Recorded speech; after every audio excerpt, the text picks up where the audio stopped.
Y el artículo 215 del Código Familiar del Estado de Sinaloa nos dice que los alimentos no son objeto de compensación alguna, por lo que en caso de que el acreedor y el deudor alimentario reúnan recíprocamente ambas características, la compensación no tendrá lugar.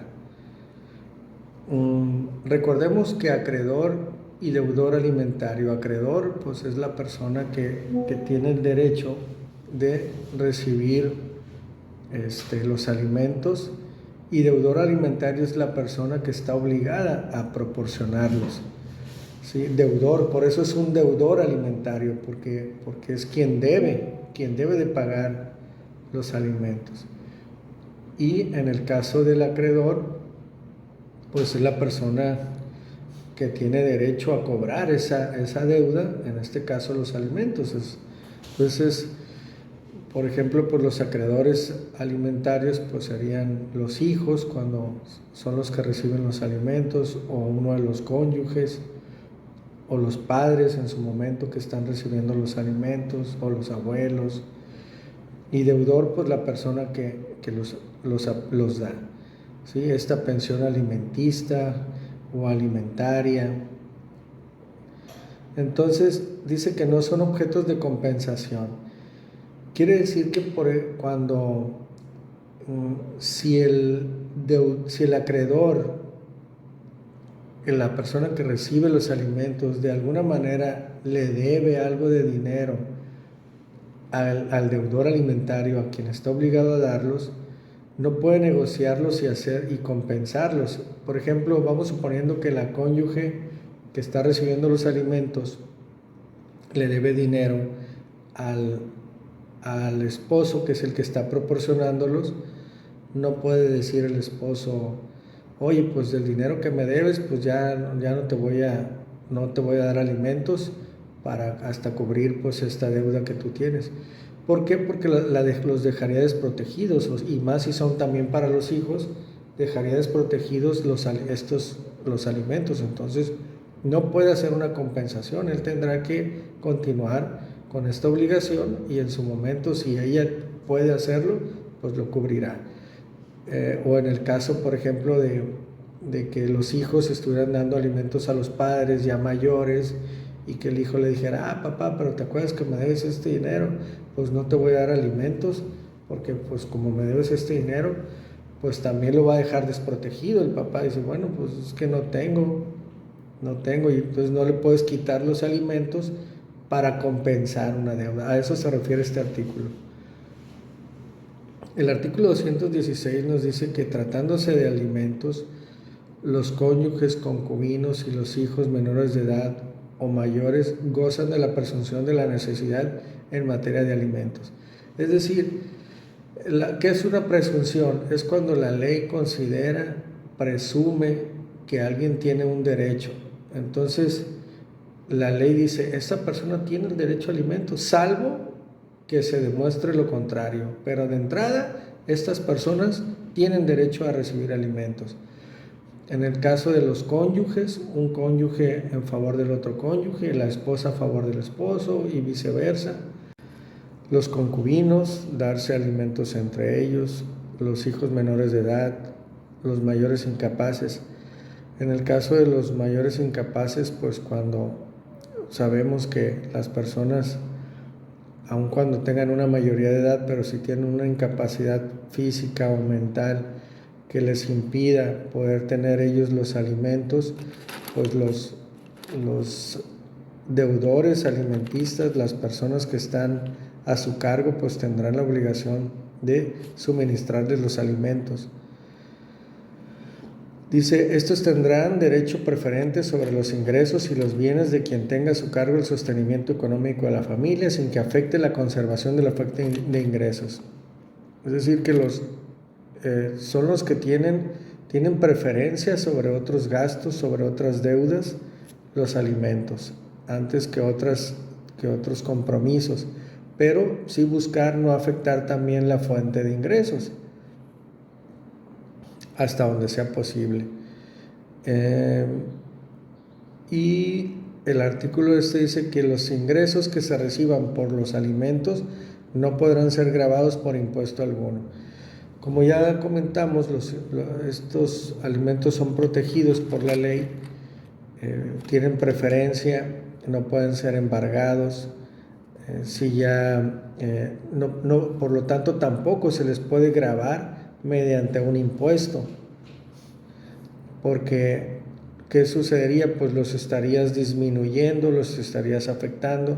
Entonces los alimentos, se supone que lo que se está dando es lo necesario para la subsistencia, entonces no puedes afectarlos, ni mediante un embargo, ni mediante impuestos, y tienen preferencia de ser lo primero que se tiene que cubrir por parte del obligado a otorgarlos.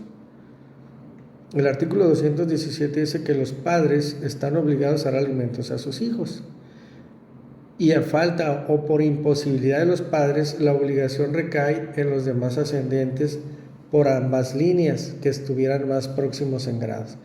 Entonces, la regla general es que los padres son los que cubren los alimentos en favor de los hijos, pero si faltan los padres por alguna circunstancia, o no pueden, o tienen incapacidad para poder proporcionarlos, o ya no viven, entonces la obligación va a recaer en los demás ascendientes. Estamos hablando de ascendientes, entonces estamos hablando de la línea recta. Dice por ambas líneas que estuvieran más próximas en grados.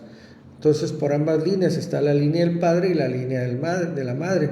Están los abuelos paternos y los abuelos maternos, los que estuvieran más próximos. Si por decir así están los abuelos paternos, pero por el lado de la mamá no están los abuelos paternos, sino que es un bisabuelo, pues tendrá obligación mayor, o recae primeramente en los abuelos paternos. Por eso dice los más próximos en grados. Dice, los hijos están obligados a dar alimentos a los padres. Ya habíamos dicho que existe esa reciprocidad. Los hijos también están obligados a dar los alimentos cuando ellos pueden hacerlo y los padres por alguna razón no pueden obtener sus alimentos. A falta o imposibilidad de estos, están los descendientes más próximos en grado. Igual, así como la obligación sube por los ascendentes, también baja cuando los descendientes, son los que tienen la obligación, serán los responsables de cubrirlos. Por ejemplo, si a lo mejor están los abuelos que ya no tienen capacidad para subsistir o para tener sus propios alimentos, y ya no están los hijos, bueno, pues los nietos, si tienen capacidad para hacerlo, serán los que estén a cargo de los abuelos para apoyarlos. Es una obligación, porque recordemos que es reciprocidad. Quien tiene la obligación de darlos, también tiene el derecho de recibirlos cuando los necesite. 218. A falta o por imposibilidad de los ascendientes o descendientes, la obligación recae en los hermanos del padre y madre.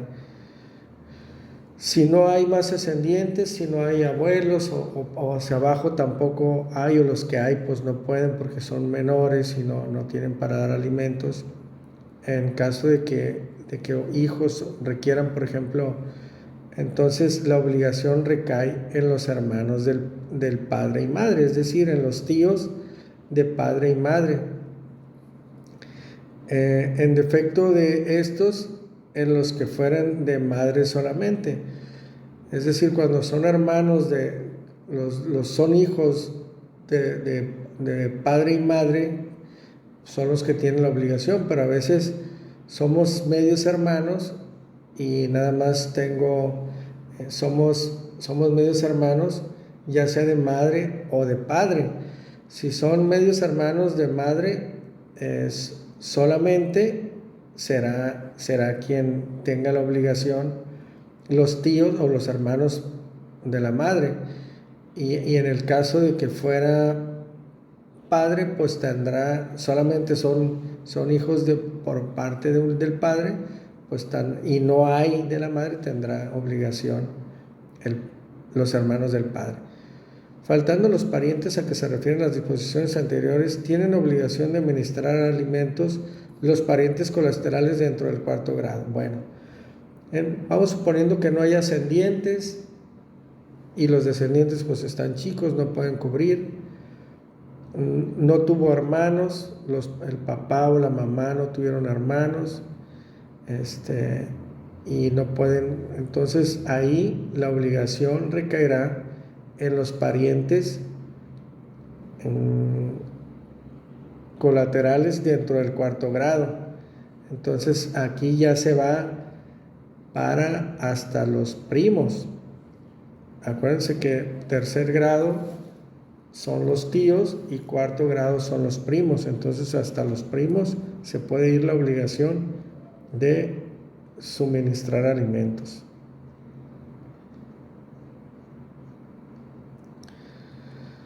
...221 dice... Los cónyuges divorciados tendrán obligación de contribuir en proporción a sus bienes e ingresos a las necesidades de los hijos.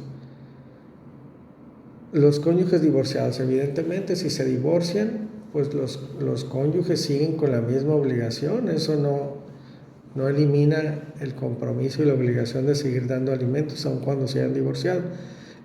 Y en caso de esta disolución del vínculo matrimonial, los alimentos en general deberán conservarse subsistentes para el que los necesita. Aun cuando se divorcien, si el otro cónyuge ocupa alimentos, pues tendrá el que puede hacerlo la obligación de proporcionarlos al otro cónyuge, ya sea de ella a él o de él a ella.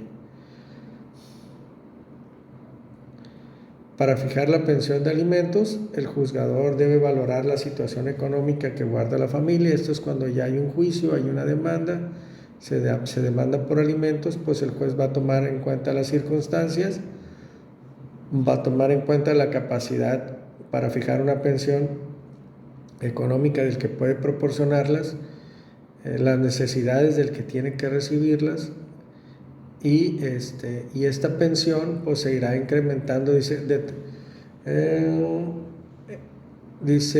determinado por convenio o sentencia, tendrá un incremento automático mínimo equivalente al aumento porcentual anual correspondiente al Índice Nacional de Precios al Consumidor publicado por el Banco de México. Es decir, la pensión de alimentos que se fije por un juez pues irá incrementándose anualmente.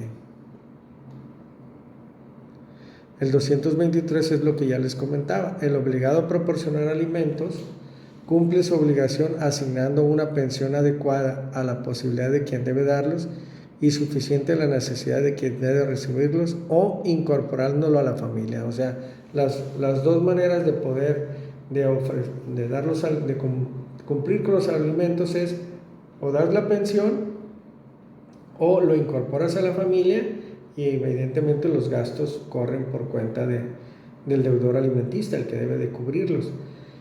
Y el obligado a proporcionar alimentos, dice, cumple con su obligación cuando da una pensión adecuada a la posibilidad del quien debe darlos y a la necesidad de quien debe recibirlos. Entonces se toman en cuenta la capacidad económica del que está obligado a darlos y las necesidades que tenga la persona que debe de recibirlos.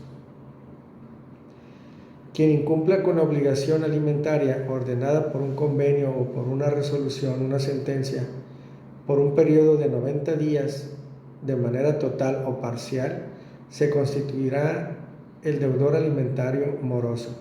Es decir, lo van a considerar como ya un deudor, y 90 días se me hacen muchos. Se lo van a considerar moroso, y el juez de lo familiar va a ordenar que se registre, va a ordenar al registro civil, dice, su inmediata inscripción en el registro de deudores alimentarios morosos. El juez va a girar un oficio al registro civil para que lo anoten como en un registro de deudor alimentario moroso.